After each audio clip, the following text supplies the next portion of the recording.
Ele avuca sığmazdı deli gönlün. Bir zamanlar neredeydi, şimdi nerede?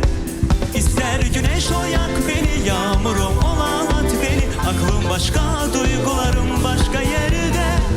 İster güneş o yak beni, yağmurum ola at beni. Acılarla, sevinçlerle yaşat beni.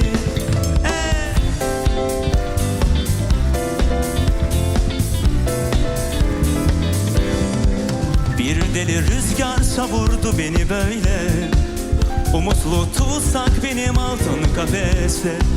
İster güneş o yak beni, yağmurum ola at beni. Aklım başka, duygularım başka yerde. İster güneş o yak beni, yağmurum ola at beni. Acılarla, sevinçlerle yaşat beni. Yok, ağlatmaz asla beni bir gün ayrılık. Pişmanlığım nefret olmaz, öfke olmaz. Senden daha acı bir hasret bulunmaz. İster güneş o yak beni, yağmurum ola at beni. Aklım başka, duygularım başka yerde. İster güneş o yak beni, yağmurum ola at beni. Acılarla, sevinçlerle yaşat beni.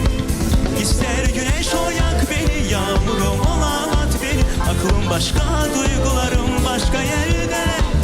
İster güneş o yak beni, yağmurum ola at beni. Acılarla, sevinçlerle yaşat beni.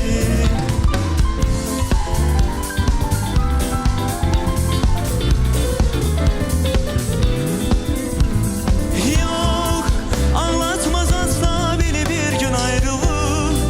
Pişmanlığım nefret olmaz, öfke olmaz. Senden daha acı bir hasret bulunmaz.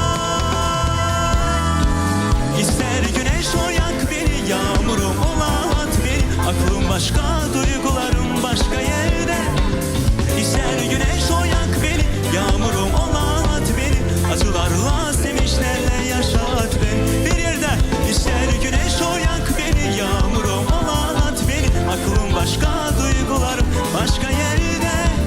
İster güneş o yak beni, yağmurum ola at beni. Acılarla, sevinçlerle yaşat beni. Teşekkürler.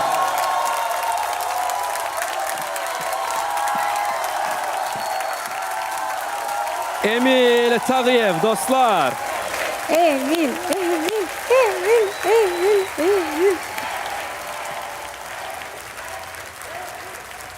Çox sağ olun. Brilliant xanım, bu Emilin Səs Azərbaycanda sonuncu çıxışı idi. Emilin bu çıxışı ilə bağlı, ümumiyyətlə bugünkü çıxışları ilə bağlı yekun fikriniz nədir? Mən çox razıyam Emildən. İstədiyimi ala bildim ondan. Əvvəl sevgili Canan'ı bu səviyyədə oxuyacağını heç gözləmirdim. Çünki əvvəl biraz başqa səfkidə onu mənə təqdim eləmişdi. Amma yavaş-yavaş və Emilin ən xoşuma gələn cəhəti, nə üçün mən istəyirəm tamaşaçılar ona səs versinlər, onu seçsinlər ki, o səhnədə olsun, o tanınsın. Çünki onun ən seçilən cəhəti odur ki, o süngər kimi dediklərimi o dəqiqə özünə hopur və dediklərimi yadda saxlayır.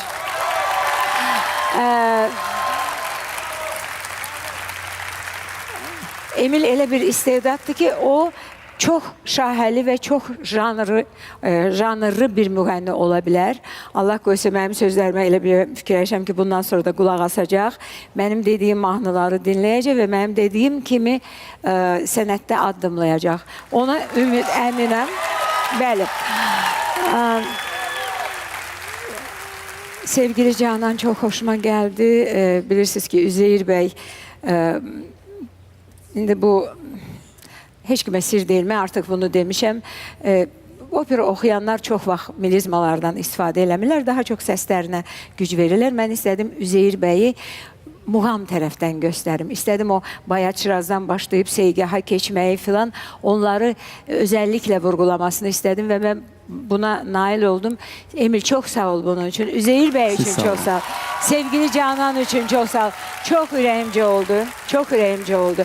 Yəni mən belə bir layihəyə, bu layihə də layiqdir Üzeyir bəyin adına. Üzeyir bəy də, onun da adı layiqdir belə layihələrə Azərbaycanda olsun.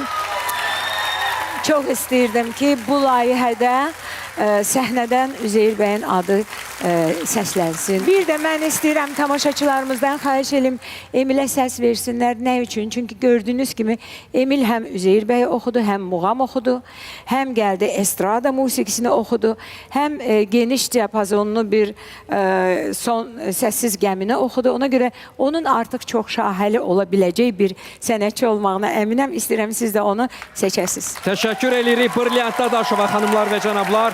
Emil, bugün səsinizi bir neçə dəfə bu səhnədə göstərdiniz. Verilişimizin sonunda isə biz tamaşaçıların səsini eşidəcəyik. Onda sizi bura yenidən səsləyəcəyik.